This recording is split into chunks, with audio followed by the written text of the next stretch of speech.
बिहार में पूर्व ऐतिहासिक काल का आरंभ होता है अनुमानतः 1,00,000 ईसा पूर्व, 50,000 ईसा पूर्व, 40,000 ईसा पूर्व या 25,000 ईसा पूर्व। इसका सही जवाब है 40,000 ईसा पूर्व। बिहार में पूर्व ऐतिहासिक काल के अवशेषों में प्राप्त हुए हैं कुल्हाड़ियों के फलक, चाकू एवं खुरपी, मृत भांड। ऑप्शन ए केवल 1, ऑप्शन बी 1 एवं 2, ऑप्शन सी 1 एवं 3, ऑप्शन डी 1, 2 एवं 3। इसका सही जवाब है ऑप्शन डी 1, 2 एवं 3। बिहार में आदि मानव के निवास के आरंभिक साक्ष्य कहाँ से प्राप्त हुए हैं? चंपारण एवं मुजफ्फरपुर से, मुंगेर एवं नालंदा से, गया एवं डेहरी से, उपर्युक्त में से कोई नहीं। इसका सही जवाब है मुंगेर एवं नालंदा से। बिहार में आदि मानव के उपस्थिति के आरंभिक साक्ष्य किस युग के हैं? पूर्व प्रस्तर युग, मध्य प्रस्तर युग, नव प्रस्तर युग या हड़प्पा युग। इसका सही जवाब है पूर्व प्रस्तर युग। बिहार में मध्यवर्ती प्रस्तर युग के साक्ष्य कहाँ से मिले हैं? चिरांद से मिले हैं, पटना से, मुंगेर से या चेचर से। इसका सही जवाब है मुंगेर से।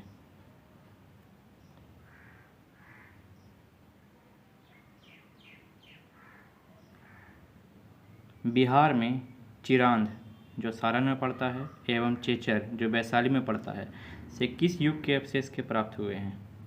मध्य प्रस्तर युग, पूर्व प्रस्तर युग, मध्यवर्ती प्रस्तर युग या नव प्रस्तर युग। इसका सही जवाब है नव प्रस्तर युग। बिहार में ताम्र प्रस्तर युग के परवर्ती चरण के अवशेष कहाँ से प्राप्त हुए हैं? चिरांद सारण से, चेचर वैशाली से, सोनपुर एवं मनेर से या इनमें से सभी। इसका सही जवाब है उपर्युक्त में से सभी।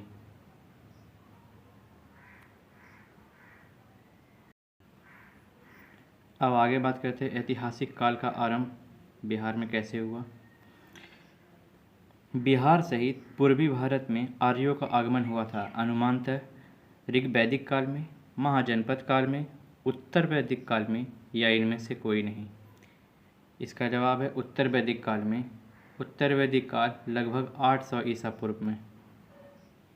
बिहार सहित पूर्वी भाग में आर्यों के विस्तार में सहायक था ऑप्शन ए व्यापार का विस्तार, लोहे का उपयोग, साम्राज्यवाद विस्तार या कृषि का विस्तार। इसका सही जवाब है लोहे का उपयोग।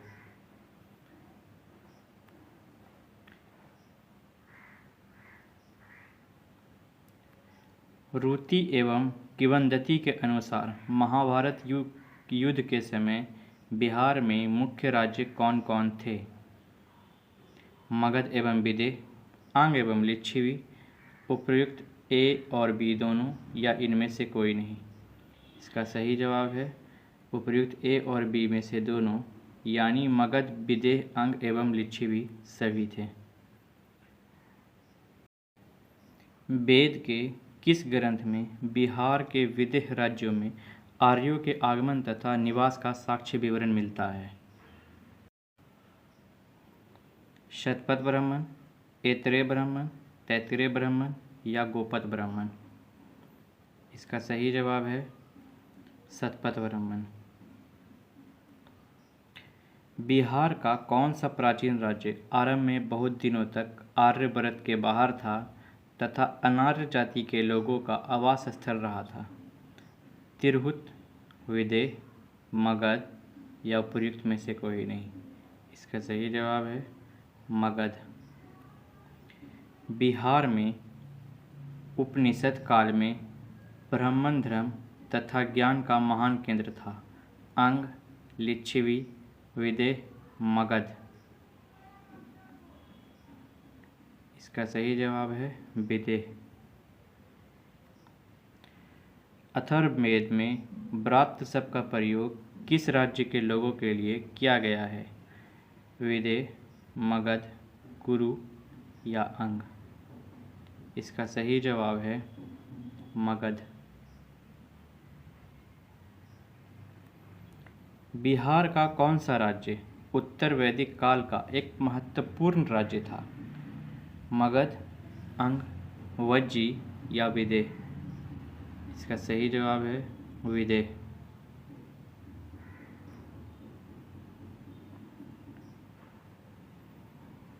बिहार के भौगोलिक क्षेत्र की चर्चा सर्वप्रथम किस साहित्य रचना से मिलती है? अथर्ववेद, सामवेद, वायु पुराण या शतपथ ब्राह्मण? इसका सही जवाब है शतपथ ब्राह्मण।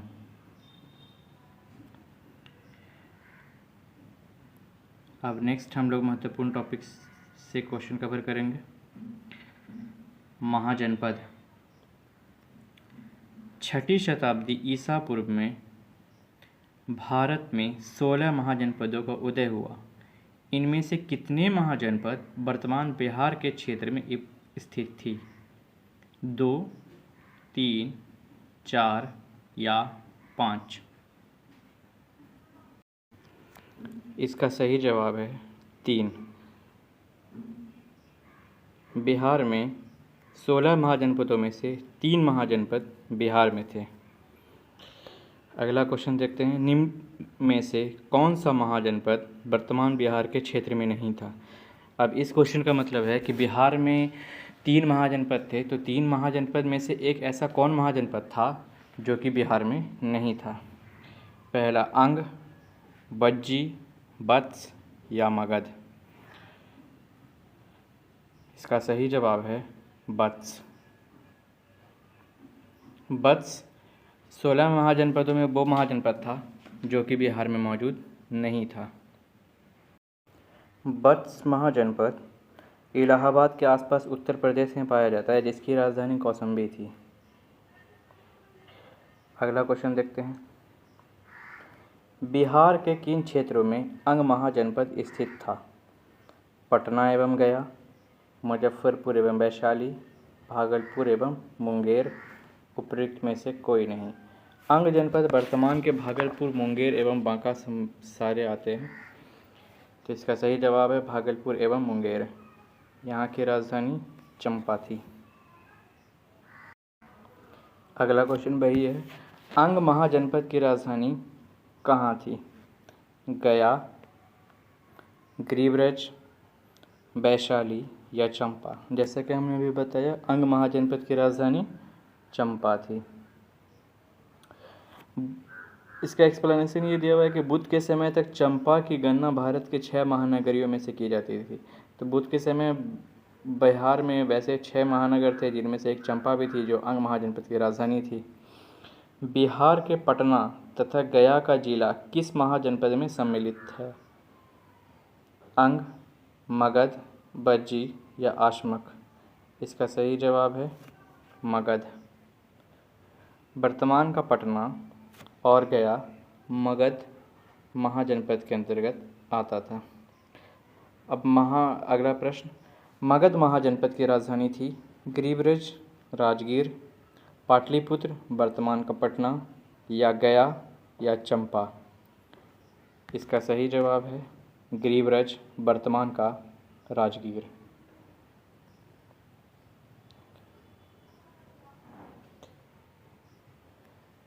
मगध तथा अंग महाजनपद को कौन सी नदी पृथक करती थी? अस्सी नदी, वरुण नदी, चंपा नदी या इनमें से कोई नहीं? इसका सही जवाब है चंपा नदी। बिहार में स्थित कौन सा महाजनपद 8 राज्यों का एक संघ था? मगध, वज्जी, अंग या इनमें से सभी? इसका सही जवाब है वज्जी, जो उत्तर प्रदेश में मौजूद है। वज्जी संघ में कौन सा राज्य सम्मिलित नहीं थी? लिच्छवी, ज्ञात्रक, विदेह या चेदी? तो बता दें कि वज्जी संघ में लिच्छवी, ज्ञात्रक एवं विदेह सभी थी, बल्कि चेदी शामिल नहीं था। तो इसका सही जवाब है चेदी। अब आगे चलते हैं। वज्जी संघ की राजधानी कहाँ थी? वैशाली, मुजफ्फरपुर, कुंडग्राम या मिथिला? इसका सही जवाब है वैशाली। अगला प्रश्न देखते हैं, बिहार के भागों में स्थित कौन सा महाजनपद में गणतंत्र था? जैसा कि हम लोग जानते हैं बिहार में 3 महाजनपद थे, तो तीनों महाजनपद में से कौन ऐसा महाजनपद था जिसमें कि गणतंत्रात्मक व्यवस्था थी? मगध, वज्जी, अंग या इनमें से सभी? इसका सही जवाब है वज्जी। हम जानते हैं कि वज्जी संघ की राजधानी वैशाली थी और वैशाली लिच्छवी की राजधानी थी, और लिच्छवी एक ऐसा स्थान था जहाँ की गणतंत्रात्मक व्यवस्था थी। तो इस हिसाब से वज्जी एक ऐसा महाजनपद है जहाँ की गणतंत्रात्मक व्यवस्था थी। चलते हैं अगले प्रश्न पे। ईसा पूर्व 6वीं सदी में विश्व की प्रथम गणतंत्रात्मक व्यवस्था कहाँ थी? वैशाली में, एथेंस में, स्पार्टा में या पाटलिपुत्र में? जैसा कि हमने अभी बताया कि लिच्छवी की राजधानी वैशाली जो थी, तो वहाँ गणतंत्रात्मक व्यवस्था थी, तो इसका सही जवाब होगा वैशाली। मगध की राजधानी कौन सी थी? पाटलिपुत्र, वैशाली, गिरिब्रज वर्तमान राजगिरी या चंपा वर्तमान भागलपुर? इसका सही जवाब है गिरिब्रज भिवानी वर्तमान राजगिरी। चलते हैं अगले प्रश्न पर। प्राचीन भारत के 16 महाजनपदों में से एक था। चंपा, नालंदा, वैशाली या अंग? ये 4 ऑप्शन दिए हैं। 4 में से एक ऐसा है जो 16 महाजनपदों में से एक महाजनपद है। इसका सही जवाब है अंग। अंग एक महाजनपद है, जबकि चंपा अंग की राजधानी है। अगला सवाल, महाजनपद युग में पावापुरी किसकी राजधानी थी? मल्ल गणराज, शाक्य गणराज, कोलिय गणराज या इनमें से कोई नहीं? इसका सही जवाब है मल्ल गणराज।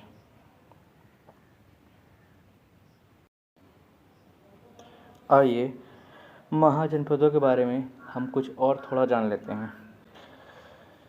महाजनपद के बारे में हमें प्राचीन ग्रंथ अंगुत्तर निकाय से मिलती है, जिसमें कि भारत के 16 महाजनपदों के बारे में बताया गया है, जिनमें बिहार में मुख्यतः 3 महाजनपद थे।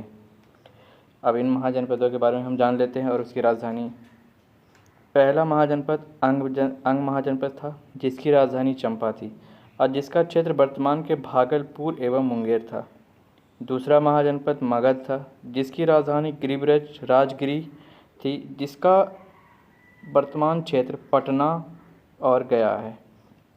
तीसरा महाजनपद काशी था, जिसकी राजधानी वाराणसी थी और इसका क्षेत्र वाराणसी के आसपास वाला क्षेत्र है, जो कि उत्तर प्रदेश में पड़ता है। चौथा महाजनपद वत्स है, जिसकी राजधानी कौशाम्बी है। इसका क्षेत्र इलाहाबाद के आसपास उत्तर प्रदेश राज्य में पड़ता है। पाँचवा महाजनपद वज्जी है, जिसकी राजधानी वैशाली है। कभी कभी इसे विदेह भी कहा जाता है, जिसका क्षेत्र वैशाली, मुजफ्फरपुर, दरभंगा के आसपास वाला क्षेत्र माना जाता है। छठा महाजनपद है कौशल, जिसकी राजधानी श्रावस्ती है, जिसका क्षेत्र फैजाबाद, गोंडा, बहराइच उत्तर प्रदेश में पाया जाता है। सातवां महाजनपद अवंती है, जिसकी राजधानी उज्जैन या माहिष्मती है और इसका आधुनिक क्षेत्र मालवा यानी मध्य प्रदेश में पड़ता है।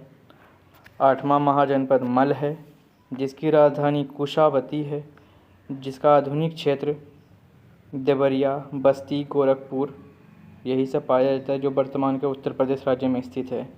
नौवां महाजनपद पंचाल है, जिसकी राजधानी अहिच्छत्र या कंपिलय है, जो वर्तमान क्षेत्र में बरेली, बदायूं, फर्रुखाबाद उत्तर प्रदेश में पाया जाता है। 10वां महाजनपद चेदी है, जिसकी राजधानी शक्तिमती है और यह वर्तमान क्षेत्र बुंदेलखंड में स्थित है, जो उत्तर प्रदेश में पड़ता है। 11वां महाजनपद मेराकुरु है, इसकी राजधानी इंद्रप्रस्थ और इसका आधुनिक क्षेत्र में आधुनिक दिल्ली मेरठ एवं हरियाणा के कुछ क्षेत्र आते हैं।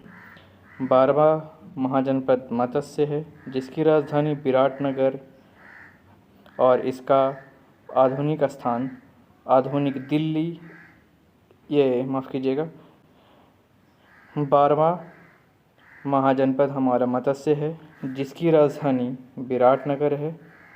इसका आधुनिक स्थान जयपुर, अलवर, भरतपुर जो राजस्थान के आसपास में पाया जाता है। 13वां महाजनपद हमारा कम्बोज है, जिसकी राजधानी हाटक है और इसका आधुनिक स्थान राजौरी एवं हाजरा क्षेत्र में पाया जाता है। 14वां हमारा महाजनपद है शूरसेन, जिसकी राजधानी मथुरा थी और इसका वर्तमान क्षेत्र मथुरा है, उत्तर प्रदेश। 15वां महाजनपद हमारा असमक है, जिसकी राजधानी पोटली या पोतन कहलाती है, जो वर्तमान में गोदावरी नदी के आसपास क्षेत्र में पाया जाता है। और हमारा 16वां महाजनपद गंधार है, जिसकी राजधानी तक्षशिला है और इसका वर्तमान क्षेत्र रावलपिंडी एवं पेशावर जो कि पाकिस्तान में पड़ता है। पिछला वीडियो देखने के लिए स्क्रीन पर क्लिक करें, वीडियो को लाइक करें, शेयर करें और चैनल को ज़्यादा से ज़्यादा सब्सक्राइब करें। Thank you.